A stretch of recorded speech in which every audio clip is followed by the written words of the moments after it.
Graça e paz, amada irmã, amado irmão.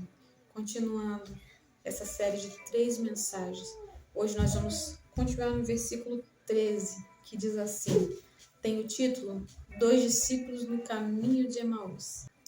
Versículo 13. E eis que no mesmo dia iam 2 deles para uma aldeia que distava de Jerusalém, 60 estádios, cujo nome era Emaús. E iam falando entre si de tudo aquilo que havia sucedido. E aconteceu que, indo eles falando entre si e fazendo perguntas um ao outro, o mesmo Jesus se aproximou e ia com eles. Mas os olhos deles estavam como que fechados para que não o conhecessem. E ele lhes disse: que palavras são essas que caminhando trocais entre vós? E por que estáis tristes? O Senhor Jesus falava com esses 2 discípulos. E respondendo um, cujo nome era Cleófas, disse-lhe: és tu só peregrino em Jerusalém e não sabe essas coisas que nela têm sucedido nestes dias? E ele lhes perguntou: quais?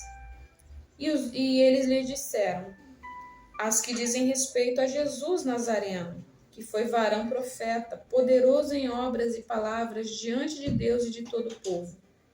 E como os principais dos sacerdotes e os nossos príncipes os entregaram à condenação de morte e o crucificaram. E nós esperávamos que fosse ele o que remisse a Israel. Mas agora, sobre tudo isso, é já hoje o 3º dia desde que essas coisas aconteceram. É verdade que também algumas mulheres dentre nós nos maravilharam, as quais de madrugada foram ao sepulcro e, não achando o seu corpo, voltaram dizendo que também tinham visto uma visão de anjos e diziam que ele vive.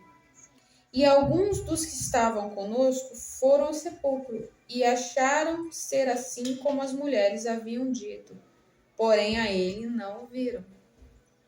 E ele lhes disse: ó nécios e tardos de coração para crer tudo o que os profetas disseram.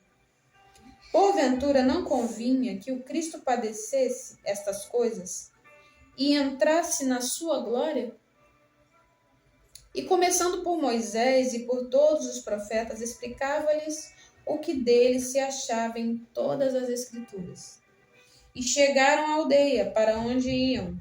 E ele, Jesus, fez como que ia para mais longe. E eles os constrangeram, dizendo: fica conosco, porque já é tarde, e já declinou o dia. E entrou para ficar com eles. E aconteceu que, estando com eles à mesa, tomando o pão, abençoou e partiu, e lhe deu. E assim abriram os seus olhos. Então conheceram que era Jesus, e Jesus desapareceu. E disseram um para o outro: porventura não ardia em nós o nosso coração, quando pelo caminho nos falava, e quando nos abria as Escrituras?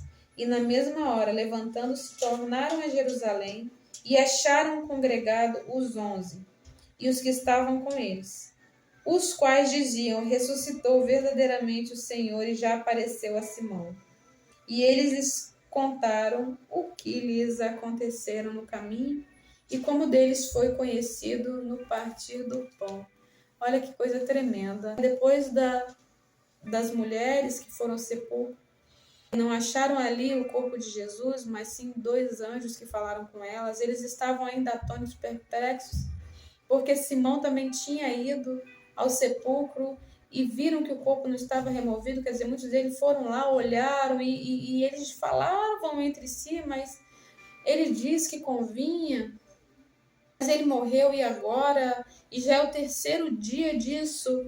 Como estava o coração daqueles apóstolos? E ali Jesus está com eles e começa a falar e fala das Escrituras, desde Moisés, os Salmos e tudo que havia de conver. Que o Cristo tinha que padecer para entrar na sua glória, para receber o reino. E ali eles falam que o coração ardia, até que eles constrangem o Senhor a entrar em sua casa, e ali Jesus parte o pão. E ali os olhos deles são abertos para conhecerem que o Cristo estava ali falando com eles. que a ressurreição era real, que Jesus estava ali diante deles, ressuscitado.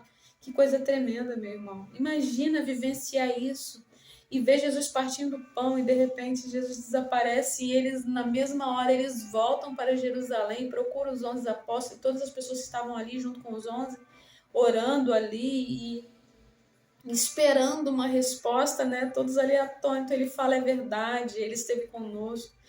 Nós estávamos pelo caminho da Maús e veio um varão e encostou em nós e nos perguntou o que estava acontecendo, e nós ali começamos a conversar, como que perguntando se ele era algum forasteiro, algum peregrino que não sabia o que tinha acontecido em Jerusalém. Quer dizer, não havia outro assunto que não o Cristo que havia sido crucificado, aquele profeta que fez milagres, que fez tantas coisas, tantas maravilhas, e agora estamos aqui todos atônitos.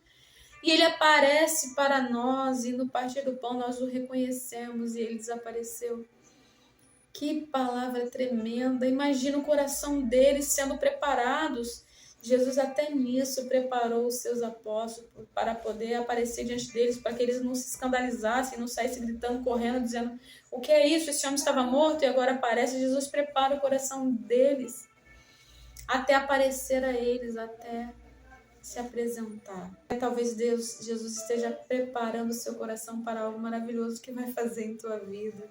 E cuidado com propostas que podem vir nesse meio tempo, com palavras que podem vir, te tirando de um propósito, te tirando de um rumo, onde Deus quer fazer algo na sua vida. Muito cuidado, deixa Deus confirmar ao seu coração tudo que você for fazer. Leve a Ele, peça a Ele a direção, peça a Ele a confirmação, para que nada te tire daquela direção, nada te tire daquele propósito, do que Deus quer fazer na sua vida. Talvez Jesus esteja aparecendo para você e falando das coisas que quer fazer e você ainda não reconheceu as palavras do Senhor, não reconheceu a direção que o Senhor tem para a sua vida. Preste bem atenção se o seu coração está ardendo, no que Deus está te direcionando. Aquilo confirma, você sente paz, você sente alegria naquela decisão que você vai tomar. Busque de Deus essa direção, busque de Deus a confirmação daquilo que você vai fazer, desse propósito que Deus tem colocado no seu coração, para que você não tome um passo sem a direção de Deus e tenha que voltar atrás e recomeçar. Fique atento ao que Deus está falando a você, através do seu Filho, através do Espírito Santo, para você tomar a decisão correta. Ouça a voz do Espírito Santo falando com você. Ela traz paz, ela te ajuda, ela te traz certeza nas suas decisões. Se uma coisa não traz certeza, não traz paz, não é para a sua vida. Tá bom? Deus quer colocar algo novo em tuas mãos, Ele quer fazer um milagre na sua vida. E Ele só pode fazer se você permitir, e é da forma certa, é naquilo que Deus está te direcionando. Tome a direção mediante aquilo que Deus falar a você. Ele vai falar através de um louvor, Ele vai falar através de uma pregação, através da sua palavra. Talvez a ordem não seja não compre isso, talvez a ordem seja vá por esse caminho, não largue o teu emprego, permaneça, ou eu tenho uma nova porta para você. Eu não sei o que Deus está direcionando, eu não sei qual é a sua necessidade nesse momento, mas Deus quer falar com você, Ele quer tratar, Ele quer te direcionar ao caminho certo. Ele está com você no caminho e Ele tem a direção certa para te dar.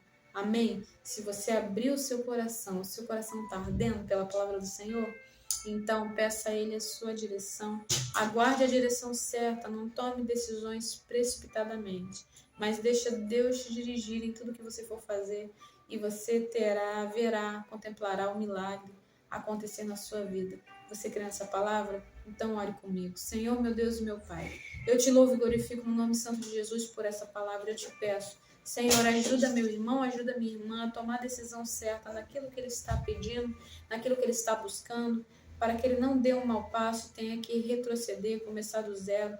Senhor, ajuda minha irmã, ajuda meu irmão, Senhor amado, e opera o milagre. Senhor, arde o nosso coração quando falar conosco, para que saibamos que é o Senhor falando.